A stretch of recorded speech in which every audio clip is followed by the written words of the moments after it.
It's Wednesday, October 18th, 2023, and I'm Dave Sobel. 3 things to know today. What Europe's IT demand decline and the convergence of networking and cybersecurity means, the future of work in chaos, what new trends mean for tech service providers, and more than tech, the 3 pillars necessary for AI success. This is the business of tech. Don't you sometimes wish you could see what's happening in your customers' IT rooms you manage without needing to be there? Sentry from RF Code is the answer. Live and recorded video with motion detection offers better visibility than being there.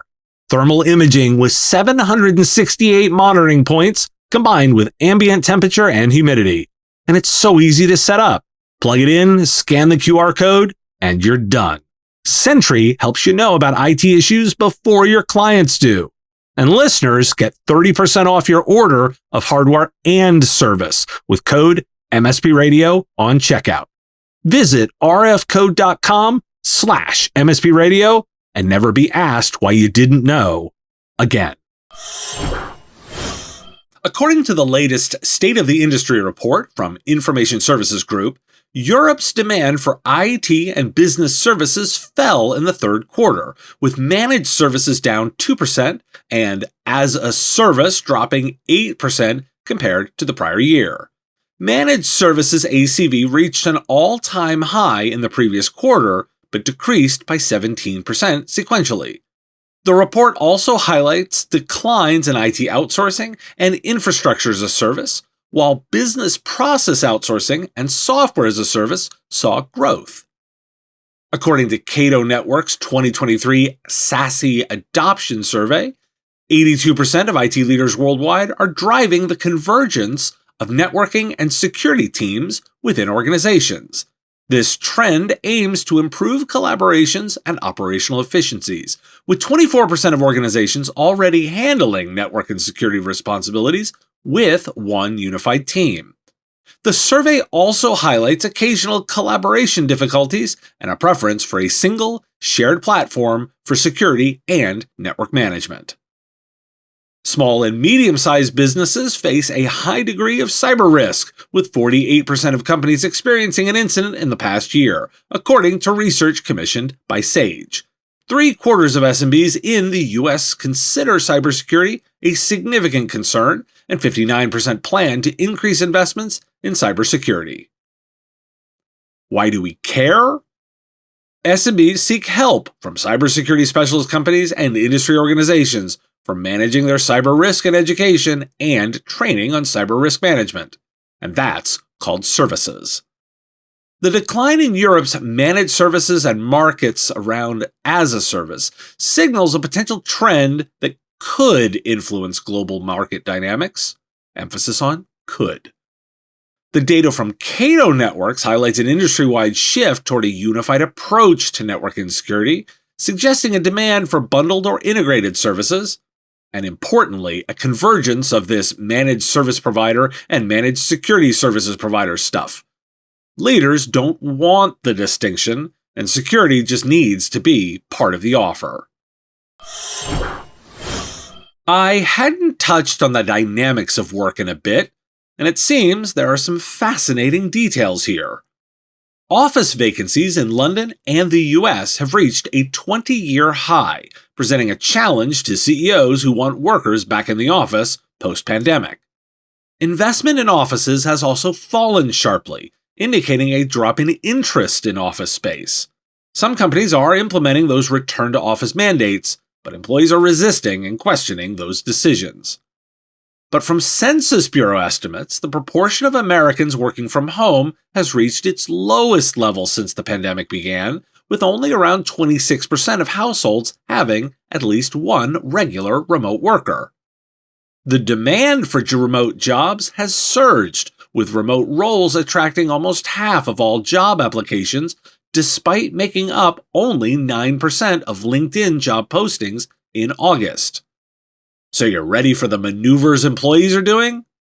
Hybrid workers are using coffee badging to avoid returning to the office. This trend involves briefly visiting the office, grabbing a coffee, and then leaving to work elsewhere. It also allows employees to maintain a presence at the office while saving time and money.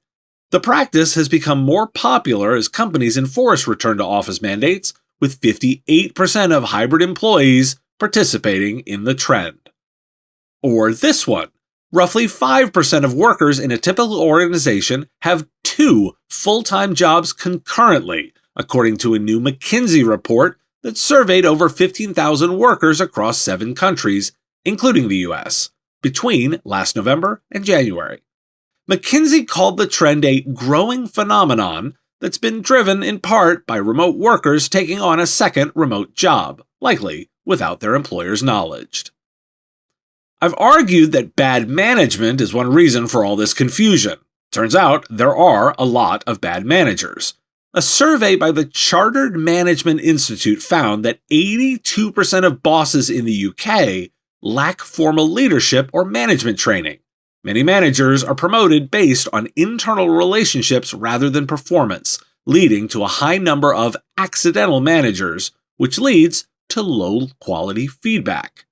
A study of 13,000 workers' performance reviews over 2 years found that low-quality feedback contributes to high employee attrition rates.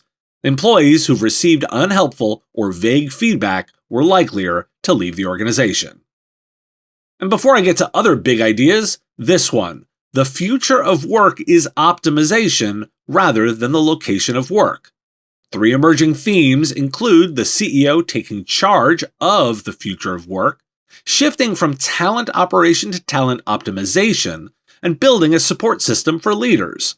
These themes aim to maximize performance, create value, and support employee well-being.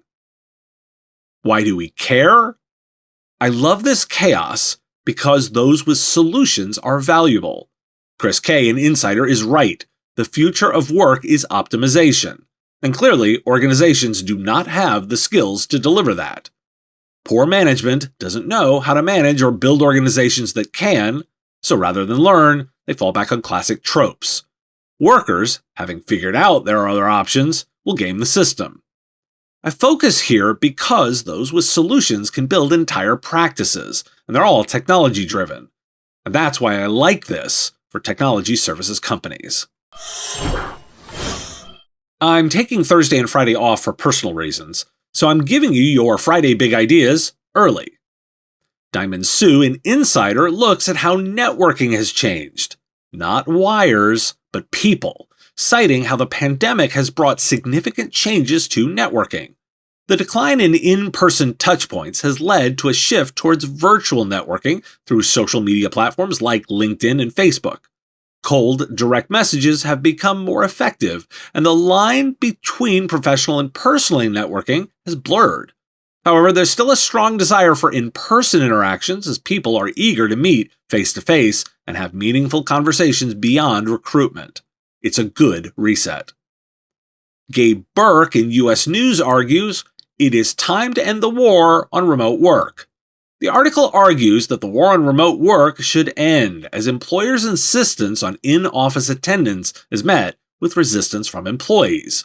The benefits of in-person interaction are acknowledged, but it's emphasized that control over where people work should be given to individuals. Attendance requirements are shown to be ineffective and can lead to adverse reactions and decreased productivity.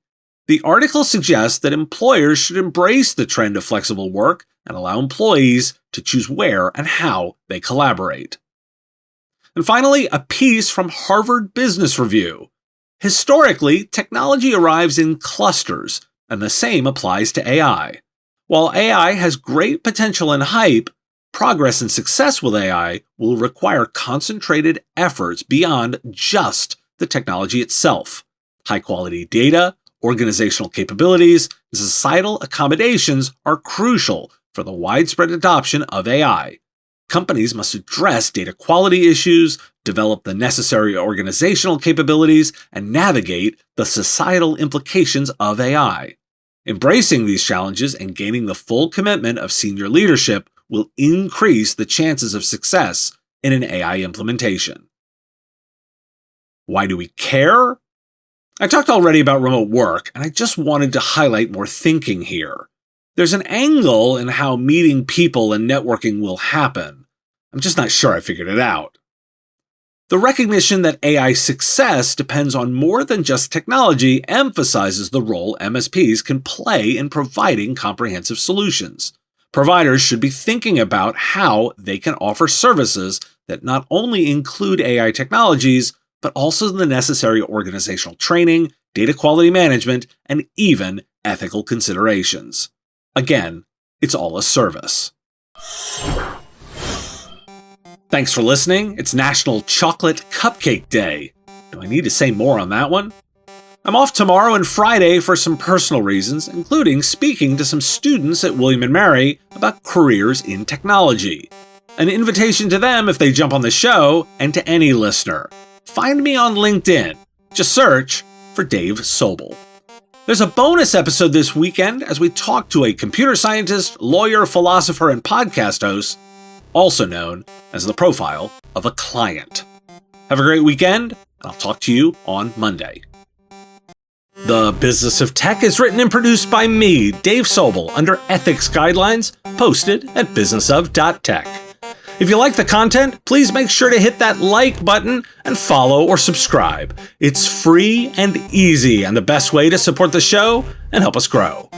You can also check out our Patreon, where you can join the Business of Tech community at patreon.com/MSP Radio, or buy our Why Do We Care merch at businessof.tech. Finally, if you're interested in advertising on the show, visit mspradio.com/engage. Once again, thanks for listening to me, and I will talk to you again on our next episode of The Business of Tech. Part of the MSP Radio Network.